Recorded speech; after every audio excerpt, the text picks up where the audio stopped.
जिजाऊ ऐसी माँ थी का जिसके पेट में से बापों का बाप शुभा प्रकट हुआ था. माझ्या जिजाऊची पुण्याई कशी आली व फळाला, माझ्या जिजाऊची पुण्याई कशी आली व फळाला. तो बापाचा बाप वाघ शुभा जन्मला, तो बापाचा बाप वाघ शुभा जन्मला. बापाचा बाप वाघ शुभा जन्मला, तो बापाचा बाप वाघ शुभा जन्मला. आज्ञा होती माझी जाऊची, शपथ घेतली स्वराज्याची, जनकल्याणाची शिकवण जगद्गुरु तुकोबाची. तोरण बांधले स्वराज्याचे या तोरणा घडाला, तोरण बांधले स्वराज्याचे या तोरणा घडाला. छत्रपती शिवाजी महाराज की जय, धर्मवीर संभाजी महाराज की जय, राजमाता जिजाऊ की. जय. तो बापाचा बाप वाघ शुभा जन्मला, तो बापाचा बाप वाघ शुभा जन्मला. तो बापाचा बाप वाघ शुभा जन्मला, तो बापाचा बाप वाघ शुभा जन्मला. शिवनेरीवर शुभ जन्मला,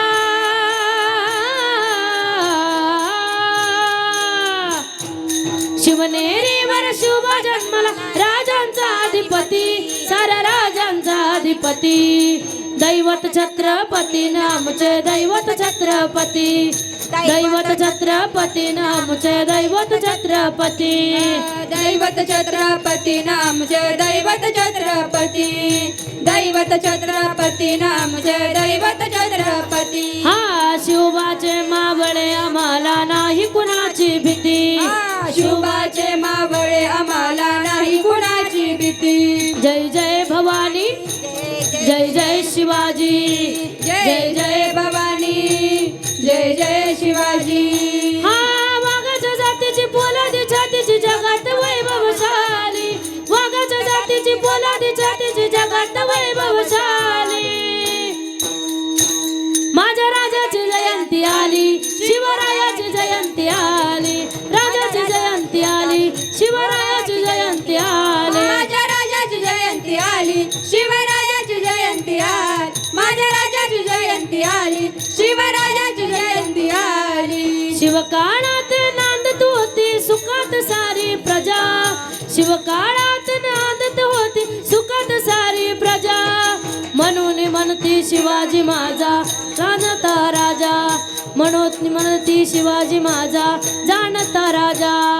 म्हणून म्हणती शिवाजी माझा जाणता राजा, म्हणून म्हणती शिवाजी माझा जाणता राजा.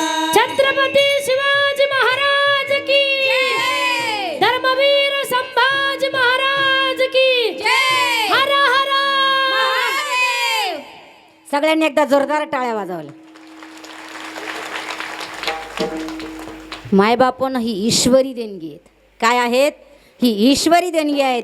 अरे 10 नाही 20 वर्ष लोक आळंदीमध्ये राहिले, 20 वर्ष इंद्रायणीच्या कुशीत राहिले, तरी सुद्धा अशी देणगी प्राप्त करता आली नाही. सहजासहजी नसतं, याला भाग्य लागतं. काय लागतं?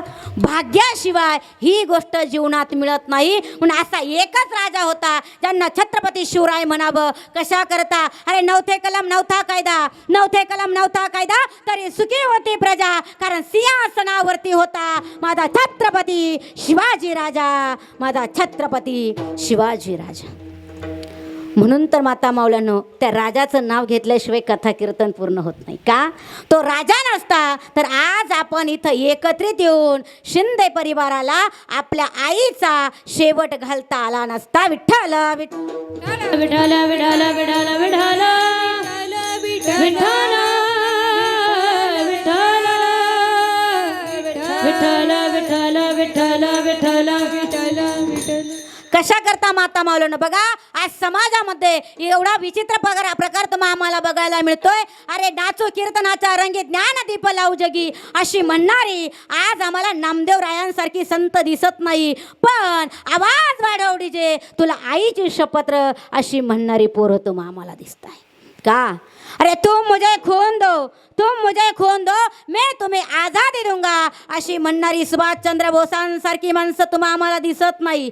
अशी म्हणणारी सुभाषचंद्र बोसांसारखी माणसं तुम्हा आम्हाला दिसत नाही. पण तू मेरी नहीं हो सकती तो किसी की नहीं हो सकती अशी म्हणणारी कार्टी तुम्हा आम्हाला दिसत आहे का? हे कवी सुंदर वाक्यामध्ये सांगतोय बाबा, कभी ऑटो के लिए मरे कभी नोटो के लिए मरे होते भगत सिंह जिंदा तो कहते सुखदेव हम भी किनाराम जाधव के लिए मरे हम भी किनाराम जाधव के लिए मरे. म्हणून जीवन जगायचं असेल ना तर जीवन चांगल्या मार्गाचं जगा. अरे पैसा नक्की कमवा का? या जीवनामध्ये त्या ठिकाणी एक गोष्ट जर बाजूला केलीत ना तर त्या ठिकाणी अर्थ नावाचा पुरुषार्थ असा आहेत का? तो असेल तर मान आहे, तो असेल तर सन्मान आहे, परंतु तो अर्थ नावाचा पुरुषार्थ कमवत असताना त्या ठिकाणी तो नीतीचा असावा. कसा असावा? नीतीचा असावा. म्हणून तुकोबराने सांगा बाबा, लाभ तो न दिसे याहुनी दुसरा, आम्हाला याच्याशिवाय दुसरा लाभ दिसत नाही. म्हणून आम्हाला काय करावंसं वाटतं? काय वाचा मनाने फक्त तुझं चिंतन करावंसं वाटतं का? सर्व माझा काळ तुझ्या चिंतने, याच्याशिवाय आम्हाला दुसरा मार्ग लागत नाही. म्हणून तुकोबराया हे केलं तर काय घडतंय? तुकोबराने सांगितलं बाबा, आम्ही संसार करून बघितला पण ते भरपूर सोसलंय, आम्ही जनसंपर्क केला तेही भरपूर सोसलंय, पण आता आम्हाला ते लागत नाही. किती जन्म घेतले तर त्याच्यामध्ये आम्हाला सार्थकता नाही. खरी सार्थकता जर कशामध्ये असेल ना तर कितीही संकट आले आणि तुझं नाम जर आमच्या वाचेला राहिलं तर खरी सार्थक आहे. अभंगाचं शेवटचं चरण. तुका म्हणे आलो सोसित संकटे, तुका म्हणे आलो सोचित संकटे, म्हणे आलो सोचित संकटे, तुका म्हणे आलो सोचित संकटे. मी माझे ओखाटे आहे देवा, मी माझे ओखाटे आहे देवा, सर्व माझा काळ तुझिया चिंतने, सर्व माझा काळ तुझिया चिंतने. काया वाचा मने इच्छितसे,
काय वाचा मने,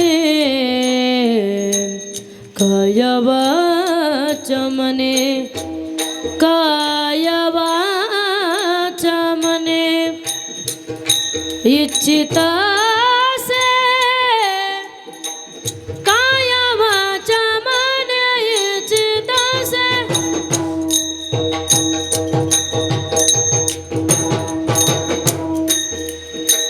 इच्छित से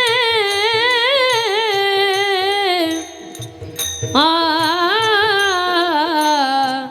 आ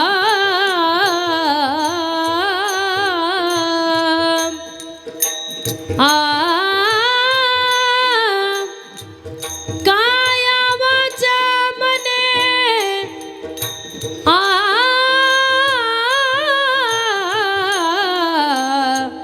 आ काया वाचा मने इच्छित असे काया वाचा मने इच्छित से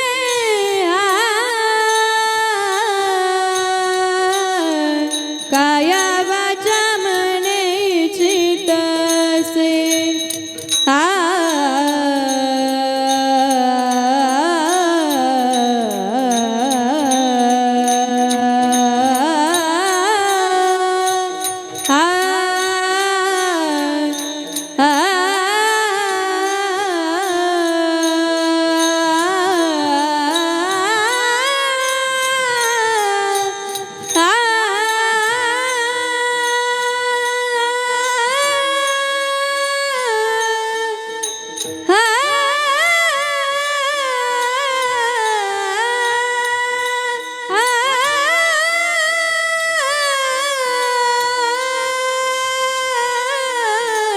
काया वाचा मने इच्छित से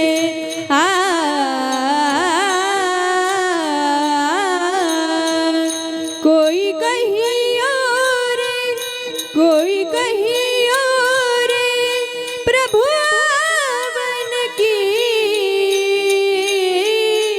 अवन की मन भावन की अवन की मन भावन की हरि पाहिला रे हरि पाहिला रे आजी सोनियाचा दिनू वर्षे अमृताचा गणू आजी सोनियाचा दिनू तुझ्या पदाचे अखंड चिंतन तुझ्या पदाचे अखंड चिंतन ही माझी साधना राम रघुनंदना राम रघुनंदना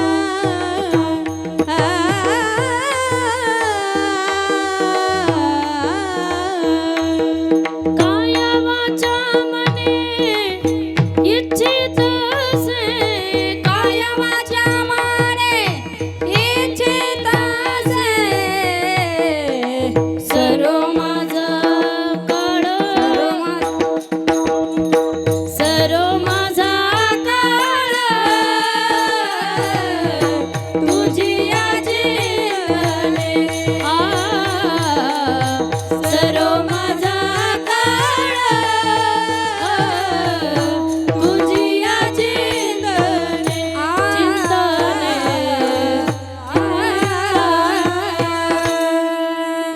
जगद्गुरु तुकोबरायांनी सांगावं, बाबा जीवनामध्ये आल्यानंतर फक्त हा काळ हा जीव एकच इच्छा या जीवाची की मला तुझ्या नामचिंतनामध्ये घालवायचं आहे का.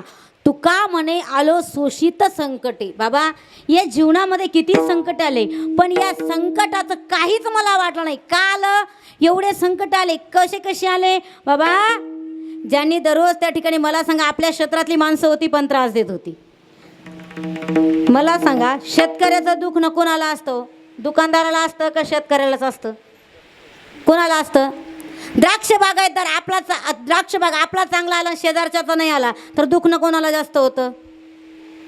कोणाला होतं शेजारच्याला होतं. बरोबर आहे की नाही. का सगळ्यात जास्त आपल्याला जर त्रास देणारी माणसं कोण असेल ना तर ती आपलीच असतात.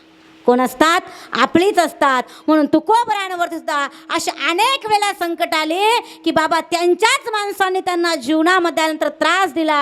अरे आपल्याच त्या ठिकाणी क्षेत्रातली माणसं होती. मंबाजी बुवांसारख्या माणसाने एकच करावं. काय करावं तुकोबरायांना त्रास द्यावा. एक दिवस तुकोबरायांची म्हैस सुटावी आणि मंबाजी बुवाच्या त्या ठिकाणी वाड्यावरती जावी. म्हैस तिकडे गेली आणि मंबाजी बुवाचं थोडंफार नुकसान झालं. मंबाजी बुवानं यावं आणि आल्यानंतर तुकोबरायांना बोलावं. पण तुकोबरायाने मात्र कधीच उत्तर मंबाजी बाबाला परत दिलं नाही. उत्तरच देत नाही तुकोबराया. परंतु मला सांगा ती म्हैस होती ती माझ्या जिजाबाईची. कोणाची होती जिजाबाईची. आणि त्यातल्या त्यात ती म्हैस जिजाबाईची होती पण ती काही तुकोबरायानं विकत घेतलेली नव्हती. ती म्हैस जिजाबाईच्या माहेरून आणलेली होती. मग मला सांगा महिला मंडळ, किती राहू द्या नवऱ्याचं घरचं, पण आई बापाकडून माहेरवरून सुई जरी आणली तर जास्त जीव कशात असतो तुमचा? कशात असतो? 2-4 कुरड्या दिल्या, 2-4 पापड्या दिल्या, 2-4 वडे जर आईनं पिशवी भरून दिली तर इकडं नवऱ्यानं किंटलानं किराणा आणू द्या, जास्त जीव कशात? खरं बोला, खरं बोल. कशात असतो? आईनं दिलेल्या वड्या पापड्यामध्ये असतो. बरोबर आहे की नाही? नवऱ्याला सहज म्हणते, घ्या घ्या, खा खा, माझ्या आईनं दिले. काय म्हणता? कोणी दिले? माझ्या आईनं दिले. मग मला सांगा, जर तुमचा वड्या पापड्यामध्ये तुम्ही एवढं बोलता, जिजाबाईला तर सगट म्हैस दिली होती. म्हैस किती असेल जिजाबाईचा जीव?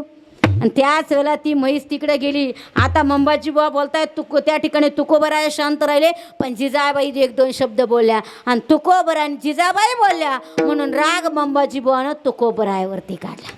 कोणावरती काढला? तुकोबरायवरती काढला. आले, एक लाकूड घेतलं आणि तुकोबरायना मार मार मार मारलं. जेव्हा तुकोबरायांना मारलं, तुकोबराय काहीच बोलले नाही. संध्याकाळचं त्या ठिकाणी आजची दशी एकादशी असं त्या ठिकाणी कीर्तन होतं आणि गेले आणि कीर्तनाला उभे राहिले. विना हातामध्ये घेतला. नेहमीचे श्रोते कीर्तनाला बसलेली होती, परंतु त्या ठिकाणी मंबाजी बुवा दिसत नाही. मग एकच करावं, काय करावं? अरे माझा नेहमीचा श्रोता नाही, सांगितला हो त्यांनी तुम्हाला मारलाय म्हणून त्यांना लाज वाटली असेल आणि घरामध्ये तोंड झाकून बसले असतील. तुकोबरायांनी विना त्या ठिकाणी विनेकराच्या गळ्यामध्ये द्यावा आणि विनेकराच्या गळ्यात विना दिला आणि तुकोबराय मंबाजी बुवाच्या घरी गेले. मंबाजी बुवाच्या घरी गेल्यानंतर त्या ठिकाणी तुकोबरायांनी म्हणावं, मंबाजी बुवा तुम्ही मला दुपारी खूप मारलंय, तुमचे हात दुखता का, तुमचे पाय दुखता का? म्हणून माझे जगद्गुरु तुकोबराय त्यांचे हात आणि पाय दाबू लागले आणि आपला नेहमीचा श्रोता कीर्तनामध्ये आणून बसवला. म्हणून तर तुकोबरायांनी म्हणा, बाबा हा नरदेह माझा नाही, मी या नरदेहाला मानत नाही, माझी एकच इच्छा आहे, या नरदेह माझा नाही, मला फक्त आणि फक्त या नरदेहाकडून नामचिंतन करून घ्यायचंय, पांडुरंग परमात्म्याला प्रसन्न करून घ्यायचंय. हा देह माझा नाहीये, म्हणून माझा या नरदेहाचा हा जो काळ आहेत ना, तो मला तुझ्या चिंतनामध्ये घालायचा आहे. कशा करता? या नरदेहाला दुसरा लाभ नाही.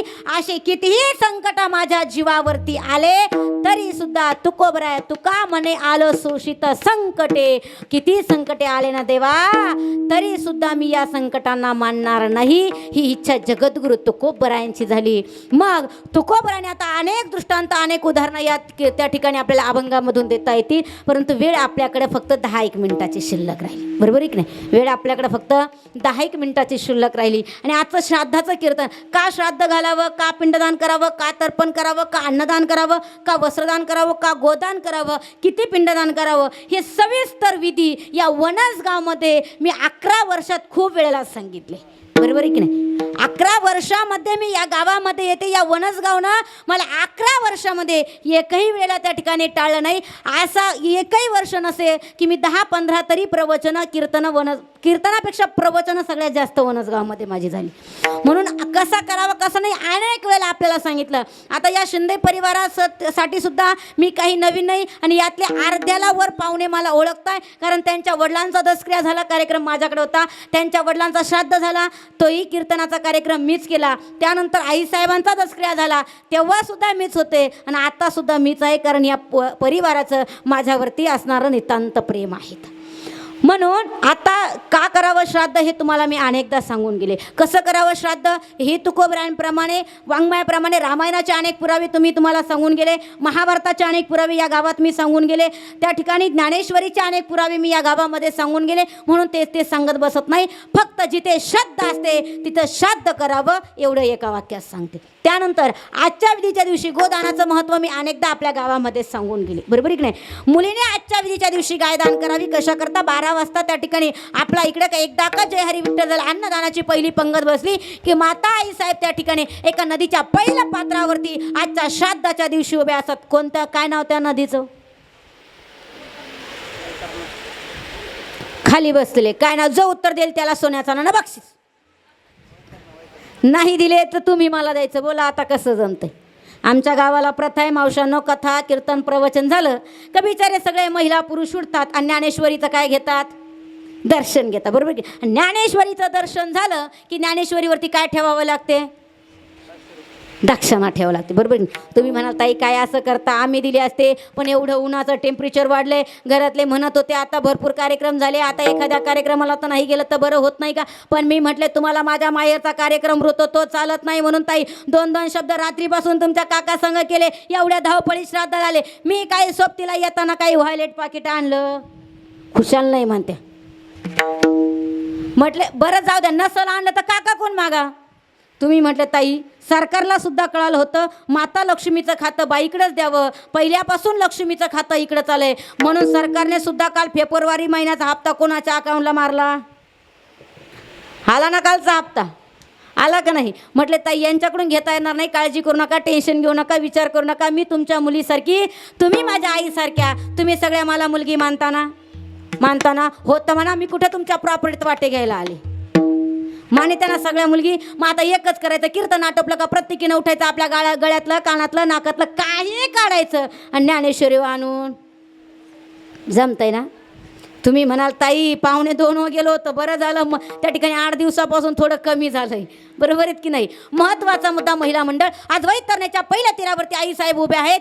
एकदा का इकडे जय हरी विठ्ठल झाला, पहिली अन्नदानाची पंगत उठली की सगळं ज्ञानदान, अन्नदान, वस्त्रदान, गोदानाचं पुण्य आईसाहेबाला वैतरण्याच्या पहिल्या तीरावरती मिळणार आहे. आणि एकदा का या पुण्याचं गाठोडं घेतलं की आईसाहेब एका द्वारामध्ये उभं राहणार आहे, त्याला चित्रगुप्ताची नगरी म्हणतात. आणि एकदा का तिथं उभं राहिला की पुण्य केलं असेल तर स्वर्गाची प्राप्ती आणि पाप केलं असेल तर नरकाची प्राप्ती. ही प्रत्येक जीवाची गती ठरलेली आहे. म्हणून आजच्या दिवशी अन्नदान करावं, आजच्या दिवशी वस्त्रदान करावं, आजच्या विधीच्या दिवशी गोदान करावं, आजच्या विधीच्या दिवशी हा ज्ञानदानाचा विधी करताय. तुम्ही म्हणाल ताई आम्ही सगळे विधी करायला तयार आहोत, परंतु मला तरी असं वाटतंय आपल्यामध्ये काही प्रथा जरा उलट्या लागल्या, बरोबर आहे की नाही? आता वहिनी मी इथं आले उभी राहिली तशी बघते, कीर्तनाला आल्यापासून प्रत्येक पाहुणा येतोय, पाहुणे येते, प्रत्येक पाहुणीच्या हातात मला एक पिशवी दिसते, बरोबर आहे की? पण तुमच्या गळ्याची शपथ घेऊन सांगते पिशवीत काय मी अजून पाहिलं नाही, बरोबर आहे की नाही? या परिवाराची कळकळीची विनंती आहेत की बाबांनो, दुखवाटे हे घ्यायचे नसतात, दुखवाटे द्यायचे नसतात. आपल्या या प्रथा अशा लागल्या की म्हणून तर आपला समाज भिकारी आणि कर्जबारी व्हायला लागलाय. का आपण कर्जबाजारी होतोय? आपण ह्या चुकीच्या प्रथा फॉलो करतोय. त्या ठिकाणी दुखवाटे कोणी आणायचे नाही इथून पुढं. आणि परिवाराची सक्त वॉर्निंग आहे की इथे एकाचाही दुखवाटा घेतला जाणार नाही. आणि जो पाहुण्याला आग्रह असेल दुखवाटा द्यायचा, त्यांनी इथं अगोदर मारुती रायाच्या मंदिरासमोर माझ्याकडे 11,000ची पावती जमा करायची आणि नंतर दुखवाटा द्यायचा. जमतंय का? आता ही हसण्यासाठी सांगत नाही. आपल्या निफाड तालुक्यामध्ये रामनगर बेरवाडी म्हणून गाव आहेत, बरोबर आहेत की नाही? त्याही गावात मी खूप कीर्तनं केली. त्या गावामध्ये अशी प्रथा आहे की दुखवाटे आणायचे नाही खूप वेळेला सांगितलं कीर्तनकारांनी, परंतु लोक दुखवाटे आणायला सोडत नव्हते. त्यावेळेला त्या गावकऱ्यांनी 10-20 मंडळी, ज्येष्ठ मंडळी गावातली एकत्र आली आणि एकत्र आल्यानंतर त्यांनी एक संकल्पना रुजवली. जो कोणी वर्ष श्राद्ध करणारा असेल, मुलं असतील मुली असतील, त्यांनी जर दुखवाटे घेतले तर त्यांना 11,000चा दंड ठेवलाय. काय ठेवलाय? 11,000चा दंड ठेवलाय. मग त्या दंड भरण्याच्या भीतीपोटी कोणी दुखवाटे घेत नाही. म्हणून आपणही आपल्या गावाने असा एखादा उपक्रम चालू करावा की दुखवाटे स्वीकारायचे नाही. कारण अध्यात्म सांगते बाबा, आईच्या नावाने घ्यायचं नसतं तर द्यायचं असतं. काय असतं? द्यायचं असतं. आज शिंदे परिवाराची जशी इच्छा असेल, जशी परिस्थिती असेल, जशी ऐपत असेल, त्याप्रमाणे दोन्ही वहिनींना सांगणं असेल, दोन्ही माझ्या मावशांना सांगणं असेल की तुमची जशी इच्छा आहे तसं तुम्ही स्वइच्छेने वस्त्रदान करावं. काय व्हावं? वस्त्रदान करायचं असतं, वस्त्रदान घ्यायचं नसतं. या शिंदे परिवाराची माता माऊली तुमामामधून जाऊन आज 1 वर्ष पूर्ण होत आहे. अरे आई म्हणता, काय सांगावं या आईचे उपकार. या जीवनामध्ये आल्यानंतर या शरीराच्या हाडाचं काढं केलं, रक्ताचं पाणी केलं, तरीसुद्धा या शरीराच्या त्या ठिकाणी कातड्याचे जोडे शिवले, तरीसुद्धा न फिटणारे उपकार असतात ना, त्यांना माय आणि बाप म्हणत असतात. माता माऊलांनो, पूर्वेचा सूर्य पश्चिमेला गेल्यानंतर तो पुन्हा पूर्वेलाच उगवतो. पूर्वेचा सूर्य पश्चिमेला गेल्यानंतर तो पुन्हा पूर्वेलाच उगवतो. परंतु एकदा का जीवनातून माय आणि बाप नावाचा चंद्र आणि सूर्य निघून गेला की तो पुन्हा कधीच मिळू शकत नाही, पुन्हा कधीच मिळू शकत नाही. या परिवाराचं नितांत आपल्या आईविषयी असलेलं प्रेम, नितांत आपल्या वडिलांविषयी असलेलं प्रेम. आता आई तर त्या ठिकाणी चालता बोलता गेल्या, परंतु बाबा काही दिवस आजारी होते, बरोबर आहे की नाही? बाबा आजारी असताना सुद्धा सुद्धा या परिवाराचं इतकं नितांत बापावरती प्रेम होतं, एवढं नितांत प्रेम होतं की शेवटच्या क्षणापर्यंत सुद्धा त्यांनी कोणत्याही गोष्टीची तक्रार येऊ दिली नाही. अखंड सेवा वडिलांची केली, अशीच सेवा आईची सुद्धा त्यांनी 100 आणि 101% केली असती. परंतु माता माऊली वेळ तर नव्हती जाण्याची, परंतु काळाने घाला घातला आणि दोनही नातांचं लग्न बघण्याच्या अगोदर माझ्या आईला जावं लागलं. दोनही लग्न तोंडावरती आली होती, दोनही विवाह तोंडावरती आली होती. कशा करता सांगा वाटतं माता माऊल्यांनो? अरे मुलापेक्षा नितांत जर आजीचा जीव कुणावरती राहत असेल ना तर त्यांना नातू म्हणता. मला सांगा, तुम्ही बँकेत पैसे टाकले ना तर तुमचा जीव मुद्दलीवरती नसतो, तुमचं जास्त प्रेम व्याजावरती असतं. कशावरती असतं? व्याज मला फुकट मिळालं ना त्या व्याजावरती जास्त प्रेम असतं. तसं आजीचं प्रेम हे मुलापेक्षा जीव मुलात असतो, परंतु नितांत प्रेम असताना ते नातांमध्ये असतं. असे या शिंदे परिवाराच्या आजीचं सुद्धा आपल्या नातांमध्ये इतकं प्रेम होतं. अरे आजीचं नातांमध्ये प्रेम असणं साहजिक आहे, परंतु नाताचं सुद्धा आजीविषयी असलेलं प्रेम महत्त्वाचं असतं. कारण आत्ताच्या सोशल मीडियाच्या काळातली मुलं, भायूजीच्या काळातली मुलं म्हाताऱ्या माणसांना मानत नाही, परंतु शिंदे परिवारातल्या नातू त्या ठिकाणी आजीशिवाय जेवतसुद्धा नव्हती. शिंदे परिवारातली नातं आजीशिवाय जेवतसुद्धा नव्हती. का? या परिवाराचा माझा जवळजवळ 7 ते 8 वर्षापासून संपर्क आला. कधी त्यांच्या घरातला छोटा मोठा कार्यक्रम असेल, वाढदिवस असेल, पोरांचा काही असेल तर त्यांच्या आई वडिलांच्या फोटोपेक्षा सगळ्यात अगोदर आम्हाला त्यांच्या नातांच्या मोबाईलला त्या ठिकाणी फोटो दिसतो, तो त्यांच्या आजीचा असतो. कुणाचा असतो? आजीचा असतो. जास्त वेळेला आमच्या अमित दादाचं लग्न झाल्यापासून बघते डीपीला फोटो त्याच्या बायकोचा आणि त्याचा असण्यापेक्षा त्याच्या आजीचा मला नेहमी दिसला. कुणाचा दिसलाय? त्याच्या आजीचा फोटो दिसलाय. कशा करता? अरे नातवाचा असलेलं आजीवरती प्रेम आहे. आणि आजीनं एवढे मुलं त्या ठिकाणी नातवंड मोठे केले, 4ही नाती मोठ्या केल्या. या नातवांमध्ये अतिशय जिव्हाळा घातला, मुलींमध्ये सुद्धा जिव्हाळा घातलाय. त्या ठिकाणी आमच्या अण्णा भाऊला आणि त्या ठिकाणी लाण्या दादांना एकाच वाक्यामध्ये सांगेल, दादा तुम्हाला काशी गया तीर्थाला जाण्याची कधीच गरज पडणार नाही. का गरज पडणार नाही? तुम्ही म्हणाल ताई तीर्थ तर त्या ठिकाणी सगळ्या पापांचे दोष घालवत असतात, सगळ्या पापांना मुक्त करत असतात, परंतु या सगळ्या पापांना धुण्याकरता तुम्ही तुमच्या घरामध्ये एक सुंदर अशी गंगा इतकी स्वज्वळ वाहू दिली ना, त्याला भाची म्हणत असतात. काय म्हणत असतात? त्याला भाची म्हणत असतात. माता माऊल्यांनो, त्यांना लेक नाही, परंतु लोक सहज म्हणतात अरे मामाच्या घरी कधी भाचं आणि भाचीचं जीवन जगता येईल का? अरे कोण शेवटपर्यंत सांभाळेल? आज स्वाभिमानानं सांगावं असं वाटतं. अरे वनसगावमधला शिंदे परिवार, दोघंही भाऊजया त्या ठिकाणी इतक्या आनंदाने शेवटच्या क्षणापर्यंत आपल्या भाचीला सांभाळताय. तुम्हाला काशी गयेला जाण्याची गरज नाही, तुम्हाला तीर्थाला जाण्याची गरज नाही. का? विठ्ठल रखमाई सारखे मायबापाला तुम्ही नितांत सांभाळलंय. अरे शेवटच्या क्षणापर्यंत त्यांचा शेवटचा दिवस सुद्धा तुम्ही अति आनंदाने गोड केलाय, उत्साहामध्ये वारकरी संप्रदायाच्या परंपरेमध्ये गोड केलाय. दोनही भाऊ एकत्र आले. त्या ठिकाणी 2 महिन्यापासून त्यांची श्राद्धाची गडबड चालली. 2 महिन्यापासून पहिल्यांदा त्या ठिकाणी तारीख काढली, फोन केला, ताई आपली तारीख अशी तारीख आहे, तुम्हाला काय लागेल ते मला सांगा, परंतु आपल्या आईचा कार्यक्रम चांगला व्हावा ही दोघाही भावांची शेवटची अपेक्षा होती. वडिलांच्याही वेळेस त्याने तेच कार्य केलं. म्हणून कशा करता सांगावं असं वाटतं. अरे ही माय माऊली निघून गेली. या शिंदे परिवाराला आता पुन्हा